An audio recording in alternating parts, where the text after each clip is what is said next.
Hey, babes. Welcome back to the BJJ Babes podcast. I'm your host, Laura, coming off a longer than anticipated hiatus. I was traveling for 2.5 weeks in March. I went to London and I went to Italy. I trained while I was in London. I actually got to train at the Roger Gracie headquarters, which was really cool. I trained no-gi, which I rarely train. I learned heel hooks and I got to meet Mauricio Gomez.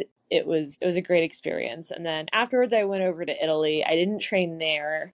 Fun fact about me, on my father's side of my family, my grandmother was born in Italy and we still have family there, including my godfather and one great aunt who's still alive, a lot of cousins, and I'd never met them. So I went to Italy and I met them all. It was a really, really amazing experience, but now I'm back. Got back about 2 weeks ago. I started recording interviews last week. This week's guest is Leah Barretta. Leah emailed me saying that she liked the podcast, and I invited her to come on as a guest. Leah is a 52-year-old white belt, which I freaking love because I feel like I see so many men starting jujitsu at all different kinds of ages. And, why not women? If you want to get in touch with Leah, contact information for her in the show notes. So without further ado, here's my interview with Leah. We are here with Leah today. Leah, thank you. Welcome. Thank you for having me. I'm very happy to be here. I want to take a moment and introduce yourself to the listeners. My name is Leah, and I'm 52 years old. I have grown to love Brazilian Jiu-Jitsu. It has become one of my new habits and new hobbies. I have hobbies now. I'm very excited. I didn't for a long time, and now I have like 3 or 4, and Jiu-Jitsu is one of them. I'm a very proud white belt, and I came from an era when women's sports wasn't anything like it is today. I graduated high school in 1990, and this was the just after Title IX had been passed, and there was, 3 or 4 women's sports, and me being on the mats never ever entered my mind. Never, not once. I did volleyball and I did soccer, and I wasn't very good at any of them. I did swimming, and I just did them to be active. I always thought of myself as a tomboy because I wasn't a girly girl, but being an athlete was never part of my identity. In fact, when I was a freshman in high school, my best friend at the time talked me into being a wrestlerette, which meant the 4 of us girls did scoring for the boys wrestling team. And when I came home and told my parents I was going to be a wrestlerette to hang out with Danielle, they said, "You're going to be a water girl for the wrestling team, the boys in the smelly gym?" I'm like, no, we just go to meets and we just score. And women's rolling on the ground in the 80s never ever looked into what the sports have changed today with girls rolling in the wrestling room, being on the football field. It's just a totally new world. And I got into jiu-jitsu in the last 2 years. And I emailed you saying I love listening to your podcast, and you invited me to come chat here, and I just wanted to say hello. Yes, and hello, and thank you for emailing me, and thank you for agreeing to come on here, because you're the listener that I want to reach, and you're also the story that I want to share, because I think I see so many men that start jiu-jitsu older and are in classes as white belts in their 30s, 40s, 50s, 60s, but I want more women. So I think it's really awesome to see women that are getting into it, not necessarily from a young age. And you touched on so many things there that I both relate to and find incredibly interesting. Grew up in a post-Title IX world, but I graduated high school in 2004, and it still wasn't then what we're seeing today. It's totally different. Totally different. And what you talked about with the wrestling team, literally just talking about this the other night in class. I was like you. I was always kind of active. I danced. I played softball. I've been kind of active my whole life, but jiu-jitsu or some kind of wrestling, grappling art. We shared the dance team. We shared practice space with the wrestling team when I was in high school, and I thought they were so gross. I was like, they smell. I could never do that. Yeah, and then fast forward 20 years and here I am. So it is funny just how things change.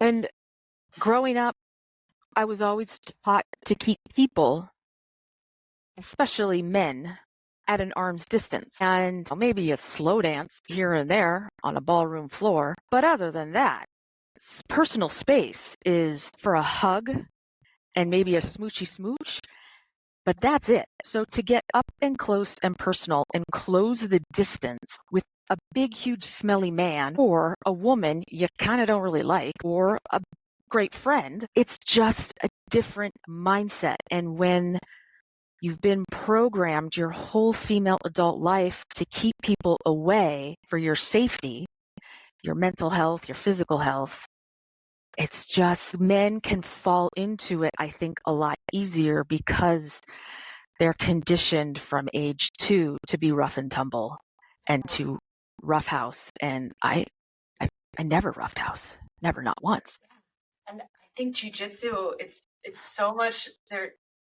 So much of it can go against some of our programming as women, like keep distance, be nice, be polite, don't take up too much space, accommodate others. And there's beauty to being nice. There's beauty to being accommodating, but we can also really sell ourselves short when we are too nice or too accommodating. Yeah, definitely. Yeah. So Leah, what got you into jiu-jitsu? During COVID, I did a deep dive into listening and watching podcasts. I would watch podcasts on YouTube from the couch, from my TV instead of traditional cable TV. And I gravitated towards Jocko Willink, Stump, a little bit of Joe Rogan here and there, a lot of other people, that 4-minute work hour guy. I forget his name, sorry. But a lot of people were saying jiu-jitsu is amazing and you can do it. Any person can do it, male, female, any age. You can start in your 30s, 40s, 50s, every body type. It's not just a strength thing.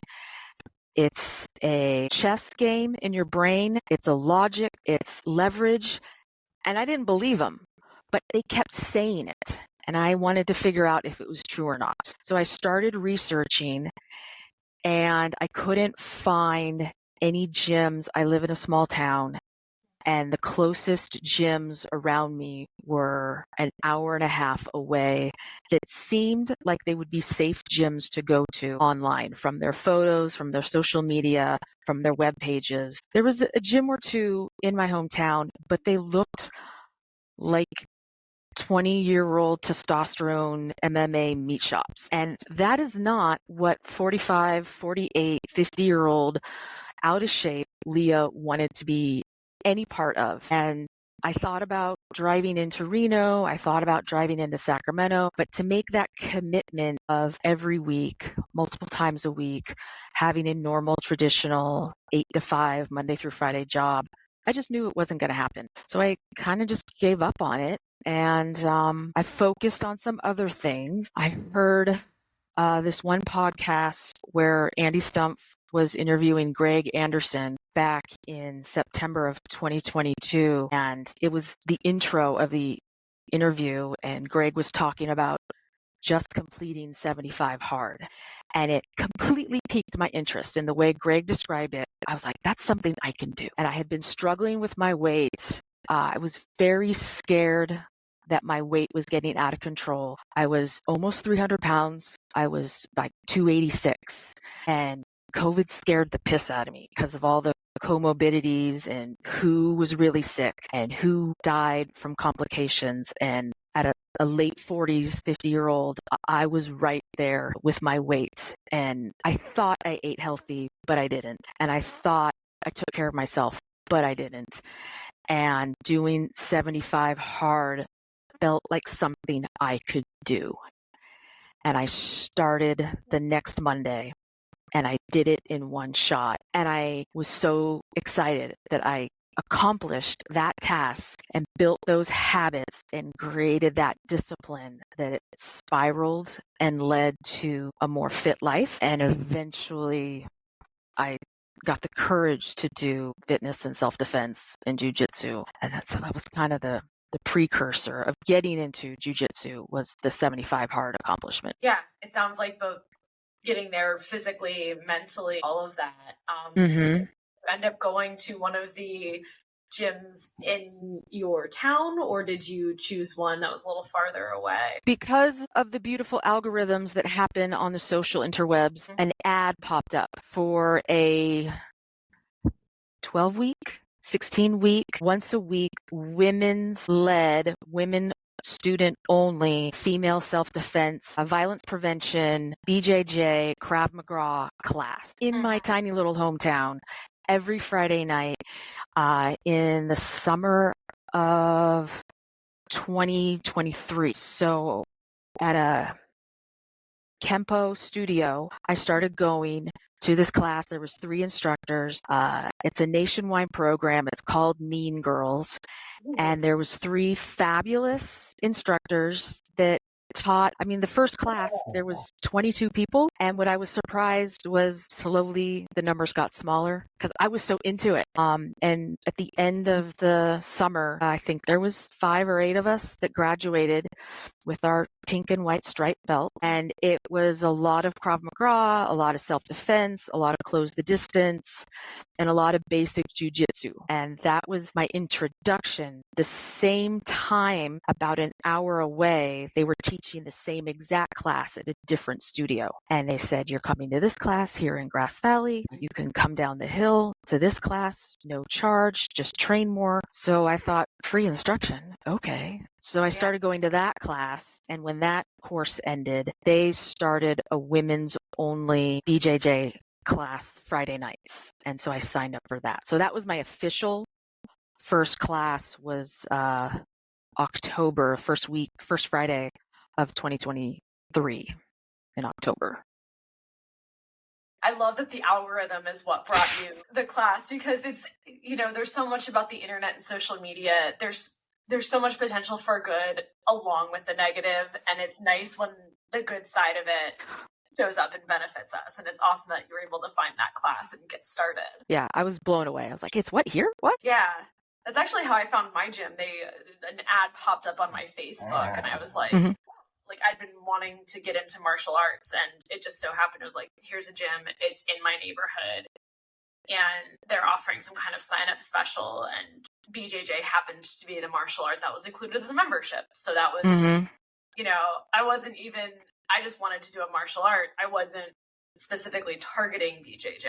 And I think those women's programs, self-defense, women's only classes are such a great way to get women into the sport because of that initial, I can't remember, you used a phrase to describe the bro gyms in your area that I just love. I think it's hilarious, like meatball factor. Oh, yeah. Testosterone, MMA, 21-year-old. Yeah. Mm-mm. Yeah. I mean, I love that for them, not for me. Yes. Yes. Rock on. Yeah. Stay the course. Away from me.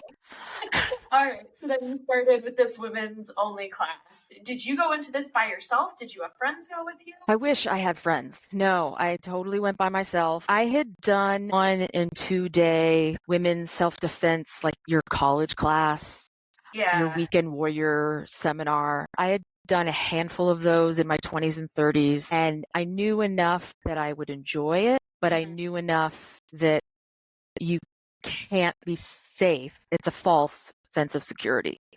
100%. Yes. Yeah, and you need repetition. And that's why I was so excited about this 12-week summer course. And I tried to get a friend to do it with me, but she was very busy and there was nobody going to drive down the hill with me. It's not an easy drive to get to the other gym. And so, you walk into the room by yourself and you open that that door and you say what you need to say to yourself to get yourself out of the car, and you just show up and you hope that everybody's kind and welcoming, and you learn that most people are. Most people want you there. So I've always invited people. When the studio in my hometown has had more classes, I shoot out invitations to a lot of my high school Facebook friends and who I know who have college and teenage daughters. And I'm like, come on. But nobody's taken me up on the offer. And so I'm solo. Yeah, it's hard to, I have one coworker who saw me posting about going to women's classes and she was like, I want to go. And now I think she's really going down the rabbit hole now. Like, but I've, you know, of all my friends, I've got the one that I've gotten in there. I think there's definitely an intimidation factor. And props to you for going in the door, because it is scary. It's very, as an adult, it's scary to try new things. It's scary to go into situations, where we don't know anybody. So props to you for that. I did bring my niece, who was 11 at the time, she's 12 now, to one of the free weekend classes, 3-hour free sessions, and she loved it. But like what we talked about at the beginning, she's 12. She's currently in 5 sports. She's already kicked to the curb. So to add the discipline of a self-defense where you need to go twice a week, she has no extra time, and she would love to do it. But it's a timing thing for her. So maybe someday she'll want to. At least the seed's been planted. It has been planted. Yeah. So where are you now in your jiu-jitsu journey? Right now, I earned 1 stripe at that first gym that I went to, and I gave myself a 1-year commitment. Like, I'm going to do this for a year. And after about 8 months, my perception changed. And I realized that going once a week, Friday nights, wasn't enough. And an hour-plus drive each way was exhausting. And if I really wanted to get better, I needed to go more often. And the challenge of that drive wasn't going to make it happen. I found a gym that I would feel comfortable at in half the driving distance, and I started there, and I decided that it wasn't fair, it wasn't polite, it wasn't kosher, I don't know what the word is, but I came like one day to a gi class with my 1 stripe, and I felt like a moron because I didn't earn it from them. Because I know this is weird, but this is my brain, and people looked at me like, oh, you should know more. And so after I had been there for 2 months, was in gi class, no gi classes only. And I decided to buy myself a new white belt with 0 stripes on it, because also I've lost so much weight that the belts I had were like touching the ground. They were ridiculously long. So I did a few months there in mostly no-gi classes with manly men, like big men, 200 plus, strong, adult, grown 30s and 40s men. And I felt very, very comfortable.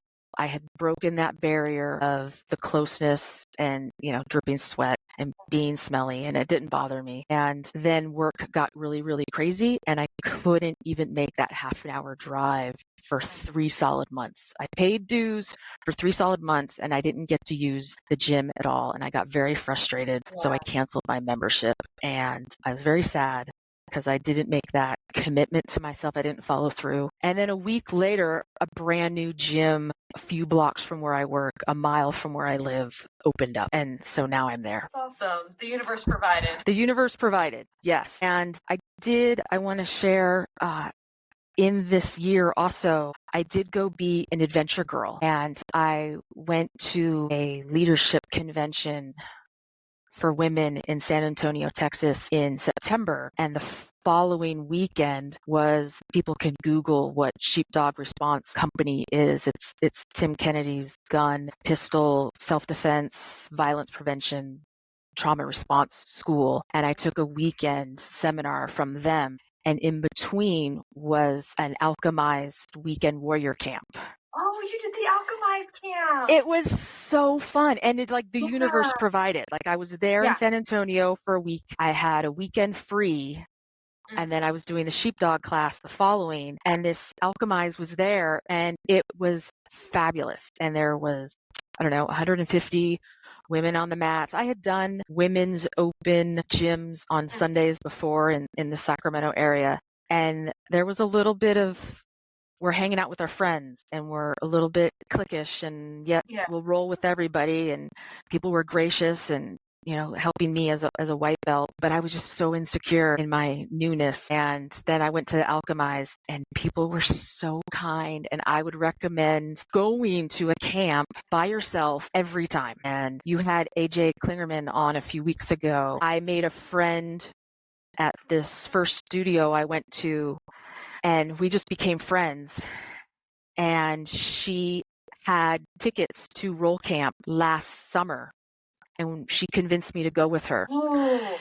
And we were all going to go. We had our flights booked. We had our hotel reservations, everything. And she broke her leg, so she canceled. And I was too chicken shit to go by myself. This was in June, and so I didn't. And then I went to Alchemize in September, and I'm like, oh my God, Casey was right. The women's jiu-jitsu community is amazing.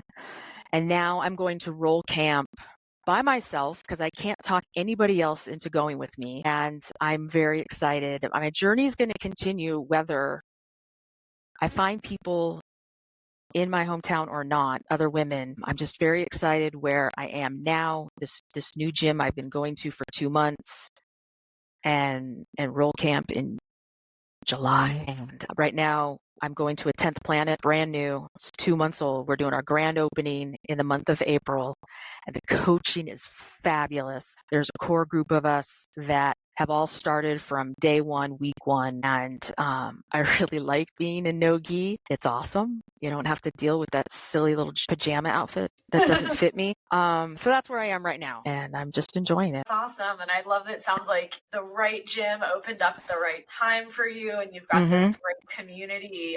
When you were looking at gyms, you touched on you wanted the environment and the community that was good for you. What was the criteria? What indicators were you looking at? Because I do talk a lot about, finding the right gym and doing research. What was that for you? Yeah, what made me feel so safe about the Mean Girls class here in Grass Valley and then the gym an hour away was that I knew my instructors were female. I knew all my classmates were female.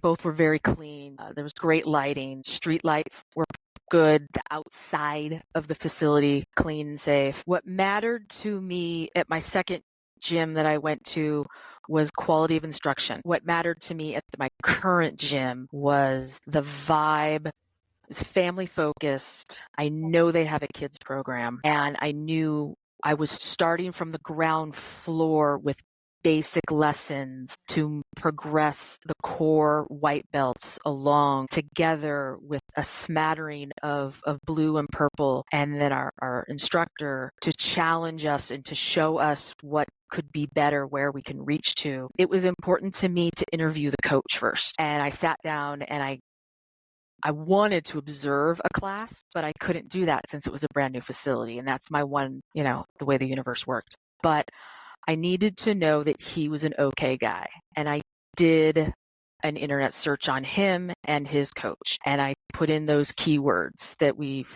all talked about. And it was very important for me to be in an environment that was safe, that I could ask questions. I think you raised something there that I love. Like there's the internet searches and all of that, but interview the coach. Yeah.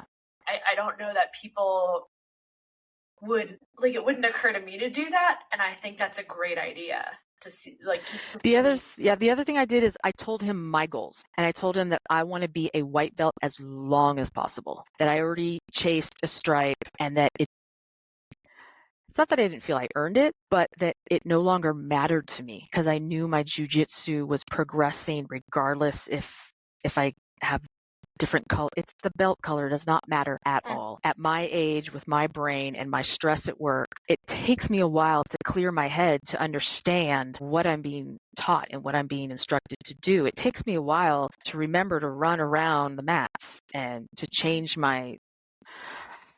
the drilling, and this is how I'm shrimping again today. And I'm not there to become a black belt in 10 years. I'm not there to compete at Worlds. That is not my ambition. My ambition is personal and motivating for me just to become a better person. And he's like, oh, but you're going to increase your skills. I'm like, okay, great. But I just need you to know I want to go slow because I am slow.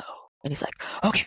Yeah. And I think there's a piece of that, everybody's path is different, and it's really good to know yourself and to know your goals and to find a coach that you're able to articulate that to and see if, they're willing to align with your vision.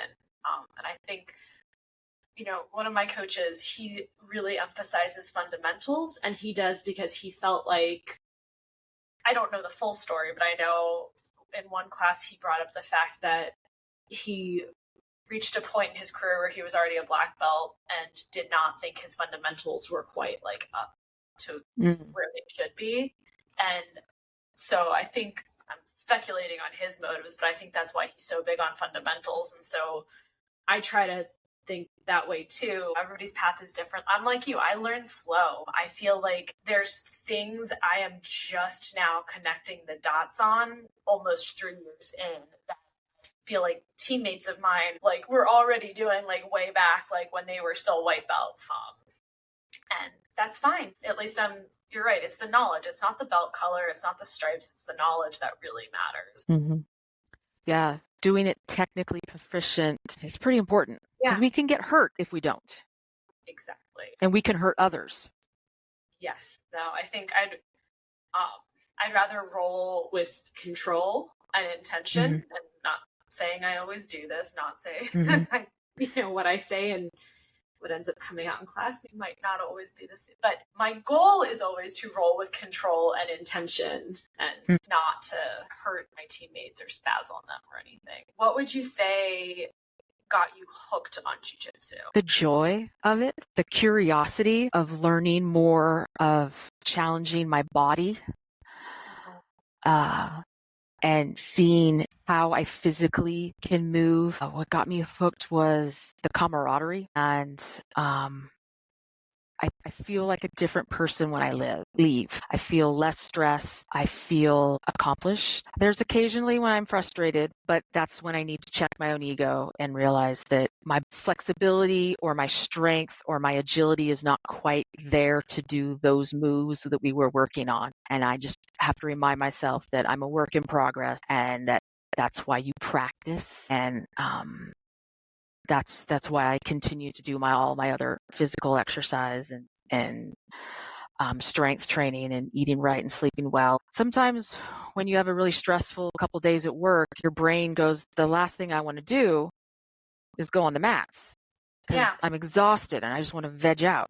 But the days you do go, I leave and I feel so much better. There's a different clarity that comes from the physical exertion and the mental exertion. And I don't have a bestie on the mats, and that's okay. I don't need that because everybody there is kind and welcoming, and that's why I keep going. And that's what hooked me was the joy, just the overall satisfaction. When I go home and bed on the couch, are probably the days you need jiu-jitsu the most. They absolutely are. You're 100% correct. I think everybody needs something that helps them mentally disconnect. For some people, it's meditation. For some people, it's yoga. I know for me, jiu-jitsu helps me disconnect. It gives me distance from whatever bullshit I dealt with during the day. Yeah, and you don't understand it until you try it. 100%. As you've been training jiu-jitsu, what changes have you noticed in terms of your progress? What changes have you noticed in terms of how you view the sport? I'm physically more skilled. I could do cartwheels. Like, that's amazing. Yeah.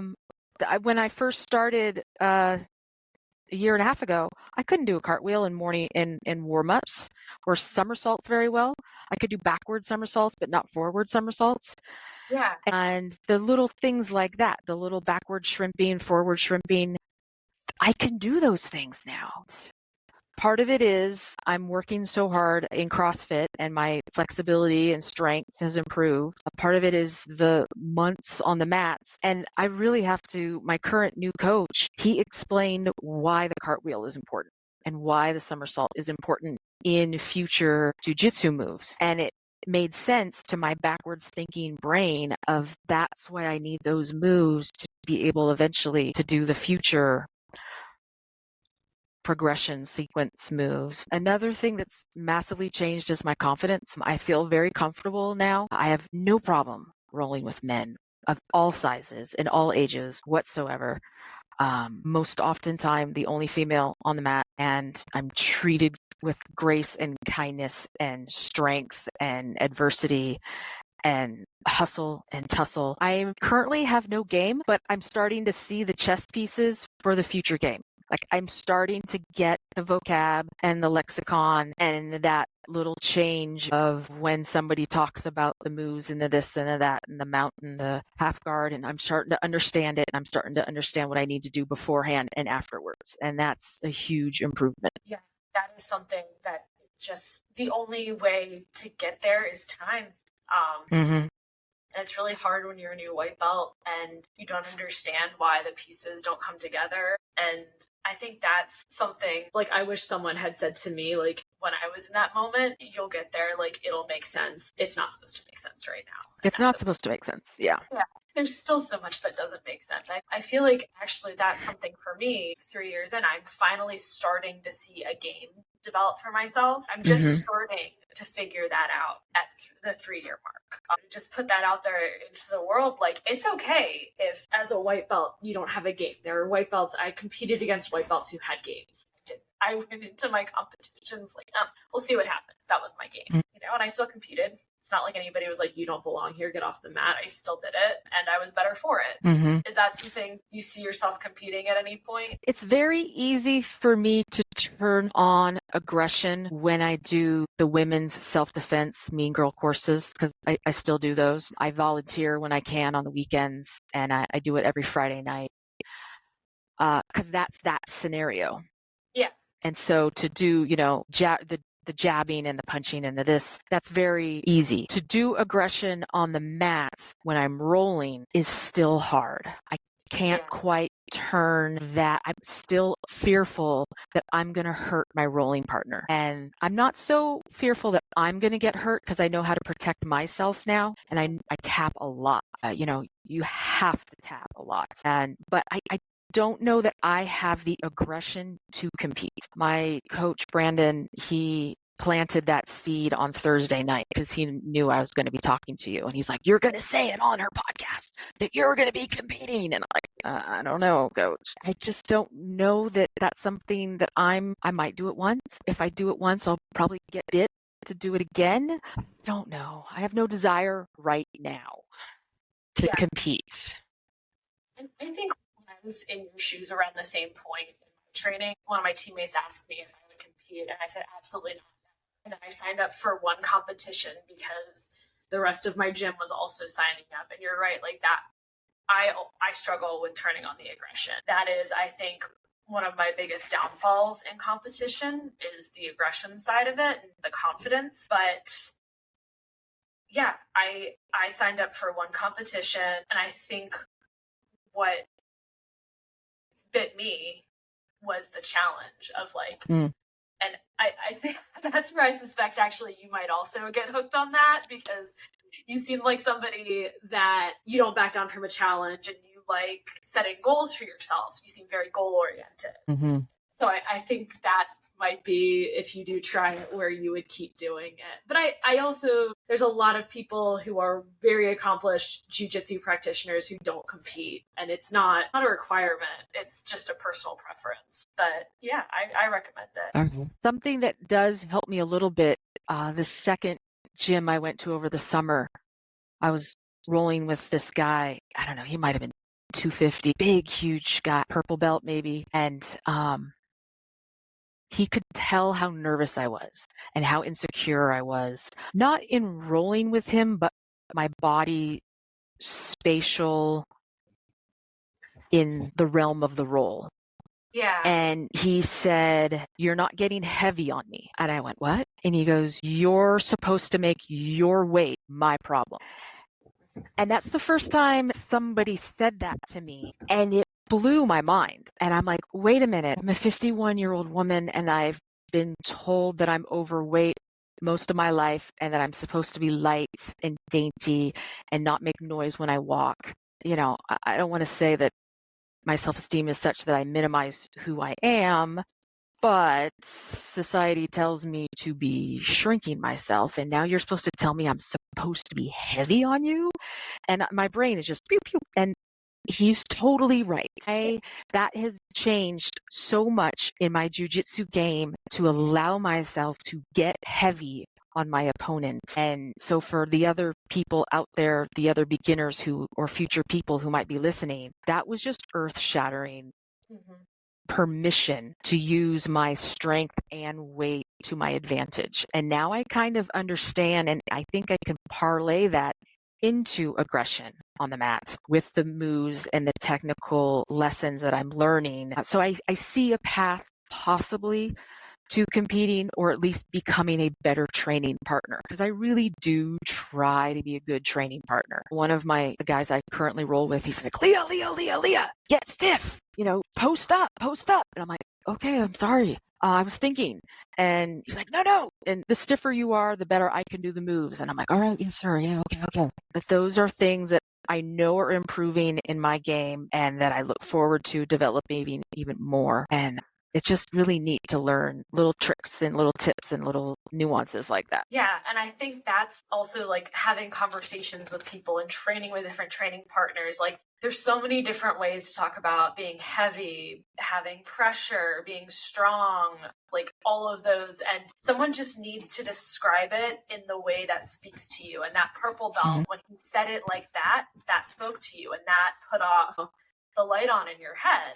And I love that too, because you're right. Like as women, we are programmed and conditioned to walk through life lightly, to not take up space. For me, like there's not just the heaviness part about it, but it's the not accepting. If you are trying to get something and you need to move somebody's arm, my weakness is I get that resistance and I don't push back. And that's another part. Like we go through life. We're supposed to be light. We're not supposed to take up space. We're supposed to accommodate everybody else. And it's not just a mental thing. We do it with our bodies. Our bodies do that in how we show up in the world. And jiu-jitsu is like, no, be heavy, take up space, don't accept.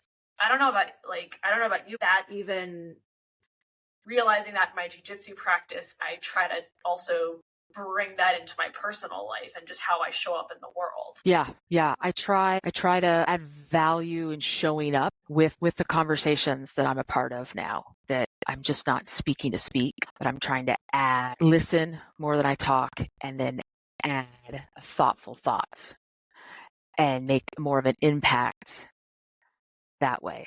And I think that piggybacks to what you just said. Yes, it's totally the truth, 100%. Yeah, to get all woo-woo with jiu-jitsu. Breathe. Where do you see yourself going with your jiu-jitsu journey in the future? I haven't given that much thought. I really am enjoying my fitness journey right now. My overall goal is, if I make it to 90 years old, to be able to wipe my own butt. So everything I'm doing fitness-wise, I joined CrossFit to increase my flexibility and my strength and my bone density. And so my physical strength, and it's like the jiu-jitsu part of it is the fun game part of it, where I get to play. And I want to continue doing the women's self-defense classes. My other new hobby that I have is I've become pistol weapons safe. I joined a women's shooting league and took a class, and I'd never shot guns before in my entire life. And I took a class, and now I'm weapons safe, and I might get into weapon competitions. I might get into the physical fitness weapon tactical competition thing. So I don't know where I'm going with all this. I'm just making sure I show up the next day, that I'm balanced with my sleep and my nutrition and my energy level and my, water, hydration. I don't know that I'm going to compete in jiu-jitsu, but I want to keep going to this school that I've now love and be a good training partner. Yeah. something I'm hearing is a common thread in your jiu-jitsu and all of your other hobbies. It seems like you're chasing the joy in life. And I think that's beautiful and a good message for everybody, but especially for women, is like, chase your joy. People talk about how difficult it is to make friendships as you grow older. And I kind of sat back one day and I thought about that, and I'm like, well, I'm not putting myself out there to make new friendships. So I have to go do things I want to do, and hopefully the friendships will come with that. And if you are who you surround yourself around, then I need to surround myself around quality people. So if my activities include quality people, eventually the synergy is going to happen and everything's going to snowball. And it's just so much fun to be doing fun things and having joyous people. Or it's just, I'm having a great time. And sometimes it's a struggle because of the balance, but I have to be responsible for myself, and I have to do what I need to do to take care of myself. And that's having new activities to where I grow and challenge. Yeah. You talked about, if you make it to 90, wanting to be able to basically take care of yourself. And you have to both physically, like staying physically active, but then also staying mentally active is such a part of it. In terms of mental acuity, my grandfather, I think he's 92 now. And he started taking piano lessons the same time I did when I was like 7. So he was probably that's 30 years, like in his 60s or 70s, he learned how to play the piano because he wanted to keep himself mentally sharp. I think there were other reasons too, but that's part of it. And jiu-jitsu is something that keeps you mentally sharp. Shooting keeps you mentally sharp. I'm not proficient, but I've shot handguns before, and there's that mental component to it. There's the breathing. And so you've got to keep your mind occupied. Definitely. Because if not, then I don't know about you and other people listening, but I can go down a spiral of negative self-thought and talk quickly. And this keeps me out of it. Same. During COVID, that it got pretty bad for me. And I think it did for a lot of people. Yeah. And maybe it's easier to go home and sit on the couch, but it's also actually not easier. It's harder because you're just there with your thoughts, and sometimes it just makes you ruminate on things. So I'm totally with you on that. What do you love most about jiu-jitsu? What do I love? That people are happy you're there and they're willing to share their passion. It's just really refreshing that most people I've come across are excited for a new person to be joining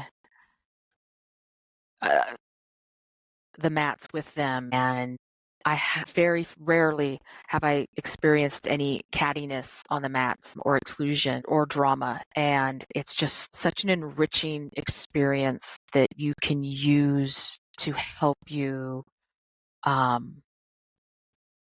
grow and build self-confidence. And I just think it's a beautiful thing. Like it's an overall thing, but I think you can meet some really amazing, positive people in this world. What challenges you the most with jiu-jitsu? As far as I've gone in my journey, it's still sometimes challenging. I have my gear packed in the morning or the night before. I have it in my car. I might even be in my clothes for it, but still sometimes walking in that front door of setting aside the rest of my day and life and switching gears is still challenging. In lesson, checking my ego when coach is explaining technique to me and my fellow white belts, and then he ups the lesson to the higher belts and he says the words. So for you, those of you with experience, you're going to want to blue. And now I'm thinking, okay, I got to do that too. And I have to remind myself, no, focus on what he said 4 minutes ago. That is a really big challenge to me because I just want to take in all of his lessons and I want to do it all. And sometimes I forget that I have to crawl and walk before I can, jog and sprint. And the third challenge is piecing it all together on the mats while we're in a heavy roll, 5-minute rolls, and remembering there's a lesson of the day. Try to get that arm. Don't worry about that leg. Try to get the lesson of the day is going to the back. Go to the back, Leah, do that. And my brain will go to mush and I'll be fighting for survival. Those are my 3 challenges mostly. Yeah. Well, the second one you mentioned, sometimes, coach will be like, they teach the technique and then they're like, okay, now we're going to like build on it. You can either keep drilling what we were doing before, or, you can try this. Sometimes it's the ego. Like sometimes I'm like, well, you know what, like I have my blue belt, like I should be trying the like more advanced. But if I'm having a day where I'm feeling limited either mentally or physically, or if it's something that's, a weak point for me, what I need in that moment is to keep drilling the fundamental, not building on the fundamental, and ego checking myself and going for what I need versus what I want is a challenge. And I don't think that challenge ever goes away. So it's good to know that. You're right. You're probably right. Yeah, so humbling. Yeah. Well, and then like you see all the Instagram and the YouTube and all the instructionals and like the cool moves, and it's so tempting. Or, even sometimes I'm like, well, my game is so basic. My game is so like basic fundamentals. And I see people doing these like cool things and like Baron Bolos, and I don't know how to do those at all. But you know what? What I do is what works for me. I'm you asked me where I am right now. I'm just now able to watch the shorts and the videos and understand what they're doing on the mat. Where in the last 2 years, I'd watch a video and I'd be like, I don't know what they're doing. Like, oh, okay, they're just rolling. Like, I knew they weren't just rolling around, but now I have context. It's just starting to come together. It's like learning a new language. 100%. Initially, when you're hearing people talk in that language, you're like, I know that word. And then all of a sudden you can start to kind of translate it. But maybe not fully. That's like watching, those YouTube videos for sure. Mm-hmm. Yeah, I follow a lot of people on Instagram and they're fun to watch, but I try to stay away from the showboats because no, I think there's some fun stuff out there, and I think that goes to also like keeping it playful. The people that keep it playful, we all have our learning, we all have our means of how we learn. And I know for me, like when it's playful and it's fun, it's more likely to stick with me. So let's go back to the Leah that was just going to start jiu-jitsu. Leah today, knowing what you know now, what would you say to her? I would say, as insecure as you are, you can do it.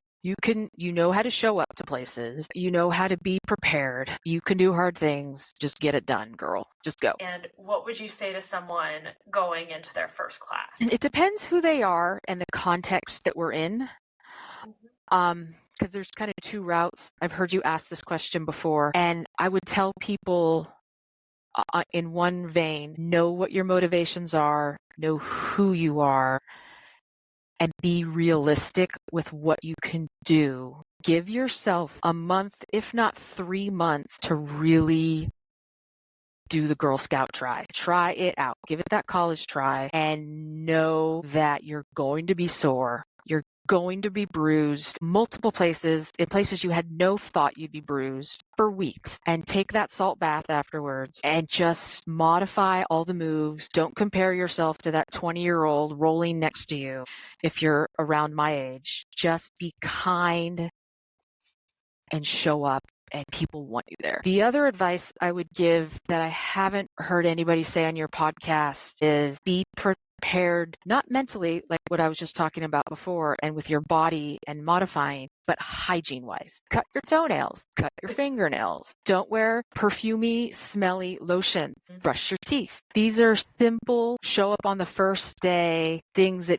people don't really tell you to do. Comb your hair and tie it up properly so it's not a ponytail. It needs to be in a bun or braided if you have long hair. The mistake I made, that I can't be the only person, when I did officially do BJJ, I wanted to be in the right clothes. And so I went online and bought clothes, and I didn't know that there are colored rash guards. I bought rash guards that I thought were like pretty colors. Like this pattern was a great black and this pattern was beautiful brick brown red. I did not know I was telling the world I was a brown belt and a black belt. So I feel like I wasted my money in the color gi rash guard world. So that is something I would share with a friend who was starting the sport for a first time, is get a friend to tell you what kind of clothing to get properly, because don't waste your money. Yeah. Even with gi purchases, because they can be so expensive. Like, I have my favorite Amazon brand gi.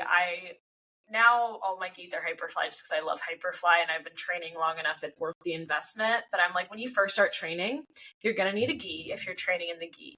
Gis are expensive, but it's the elite brand gi off of Amazon. They're like $60. That is my like entry level beginner gi I tell everyone to buy, because I'm like, it's less of an upfront investment. You get a gi, it works, it's like decent quality, it'll get the job done. The first place I went to had loaner gis, and I really am grateful for that. It was such a good thing.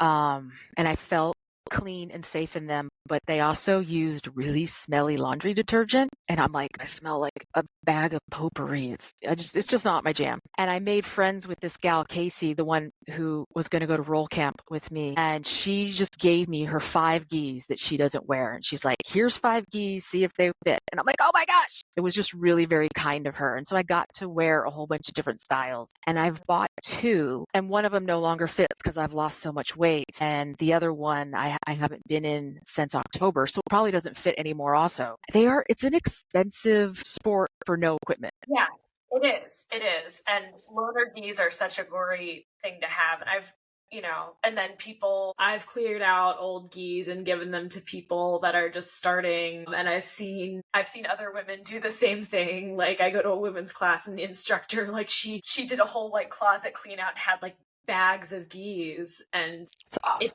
It's great because it's an upfront expense. You don't know if you're going to stick with it, and it can be a barrier to some people in starting. If you're out there and you're trying to get someone to go and tell them what to buy or what to wear, like, those little things make such a difference. Leah, thank you so much for your time today. I really appreciate it. If people want to connect with you, do you have a social media account? It's okay if it's private, we don't have to share, but if you have like social media or something where people can connect you with, do you want to share that? I have Instagram. No worries. Awesome. All right. Well, Leah, thank you so much for your time today. And sharing your insights and everything. I really appreciate it. Thank you for chit-chatting. Have fun.